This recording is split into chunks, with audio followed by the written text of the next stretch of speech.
The 300-year-old classical national puppet theater of Japan, Bunraku, is a convergence of many arts. Puppet carving itself is an art, a traditional craft handed down within families from generation to generation since the 18th century.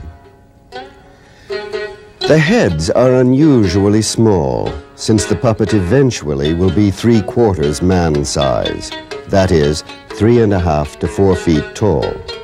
They are the opposite of those ancient Grecian sculpted heads, which were always slightly larger than life. But if the heads of these puppets were any larger, and they do increase in size according to the grandeur of the role, then according to Japanese aesthetics, they would be too visible and take the concentration away from the grace of the body movements. So they are lacquered and painted into bright visibility. Puppets first appeared in Japan in the 9th century, but these sophisticated, highly developed and expressive ones we will see today belong above all to the 18th century. Puppets as vehicles for classical literature were standardized by 1734. When dressed, a female puppet weighs around 13 pounds.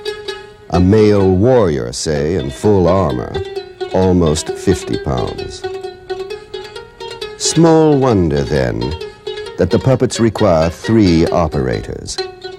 A lead puppeteer holds the doll in his left hand by means of a special grip in the back of the doll's chest. His fingers pull on the strings to move the eyes and sometimes eyebrows and mouth.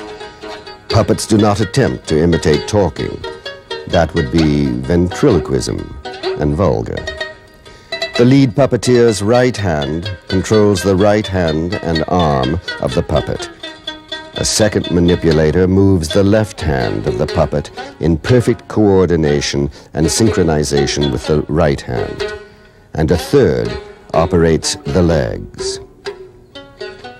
The result of all this elaboration of wood and strings and paper and paint is a creature who almost seems to have a life of its own.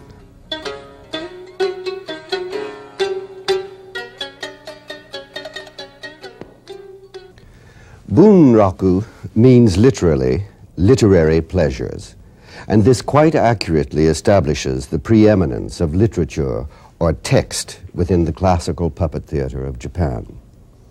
It is thanks largely to Chikamatsu Monzaemon, his dates are 1653 to 1725, that the literature of the puppet theater attains international stature.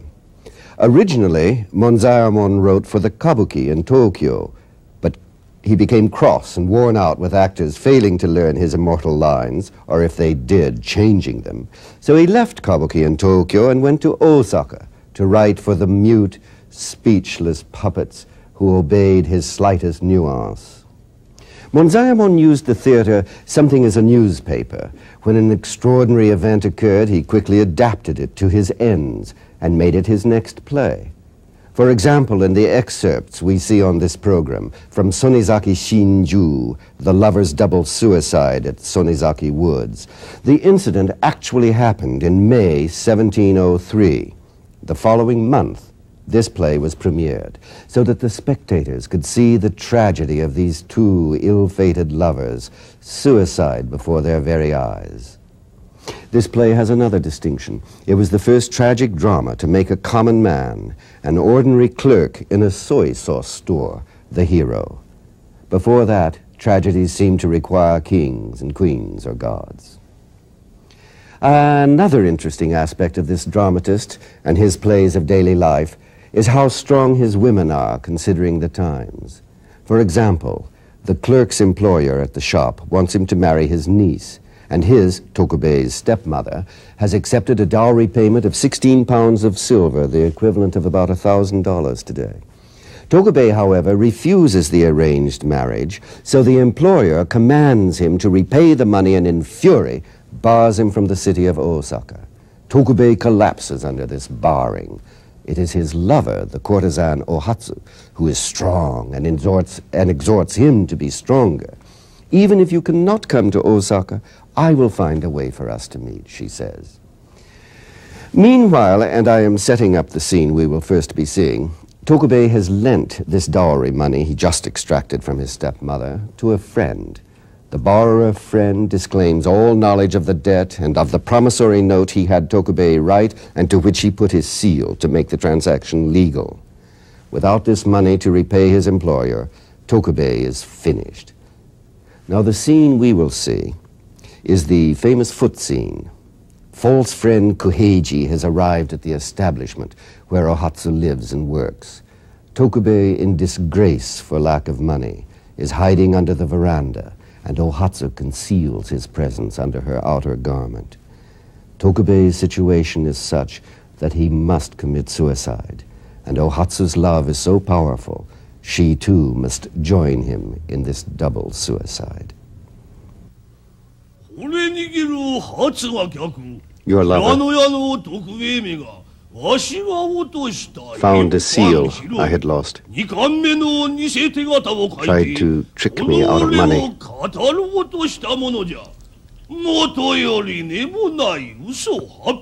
He will lie about it.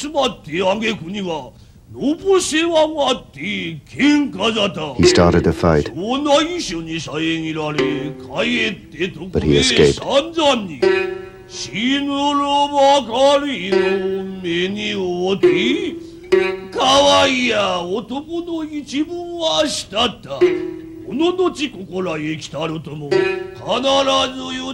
Be careful if he comes here.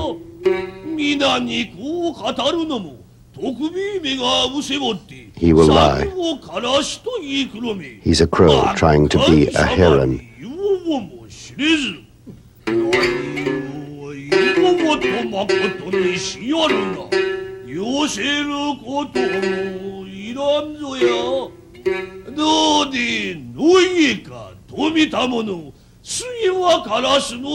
He will end on the gallows.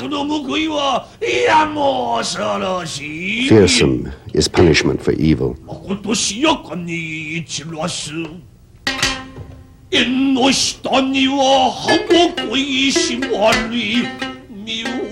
Tokubei is furious.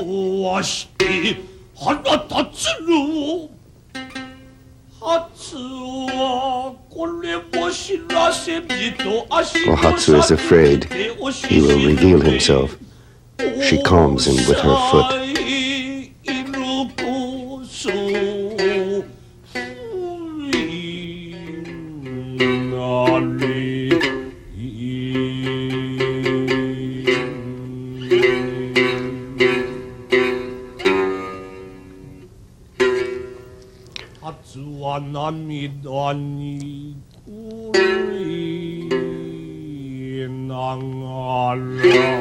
Ohatsu is weeping.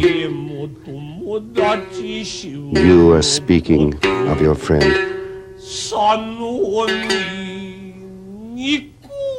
Spitefully.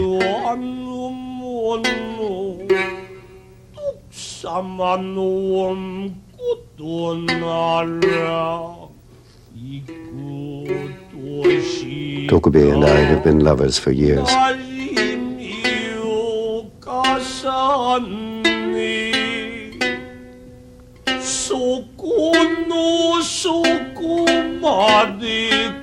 We speak from heart to heart.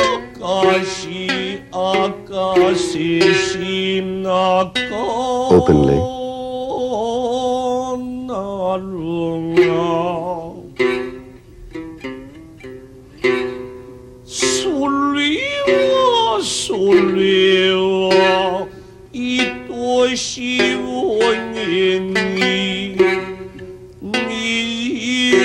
That dear man has not a drop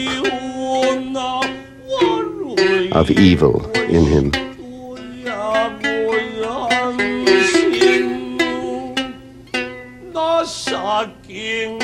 His kindness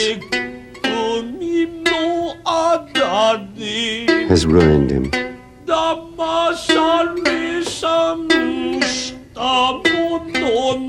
You tricked him, and he has no proof.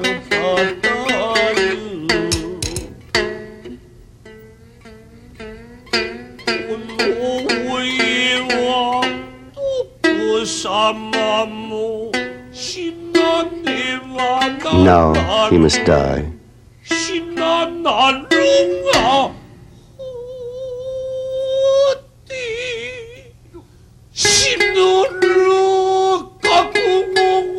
Has he decided to die? I want to know.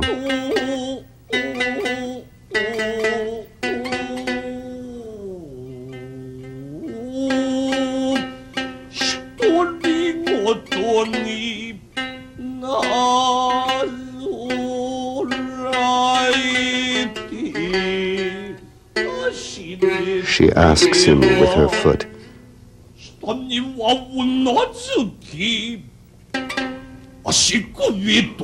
He takes her foot, and like a knife, draws it across his throat.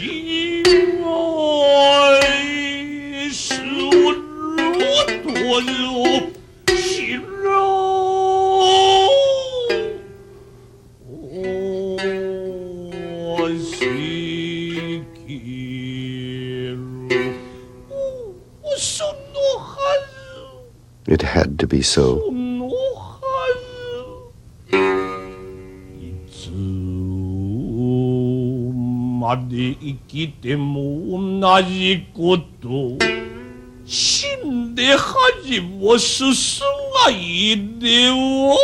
Only death proves innocence.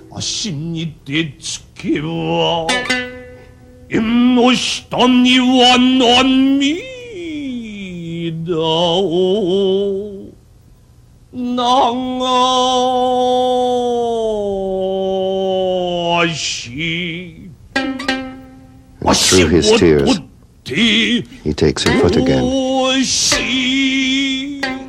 and reverently touches his forehead to it.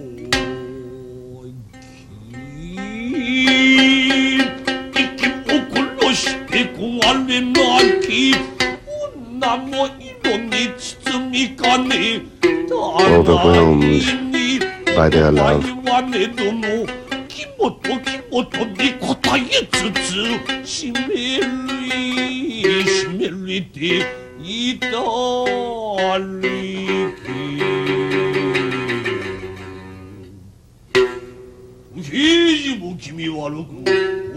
Kuheiji feels the unpleasantness in the atmosphere. Ohatsu is strange. A rich customer like me, she refuses.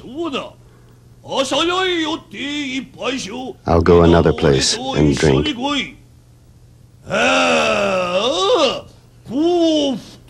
My purse is so heavy with money,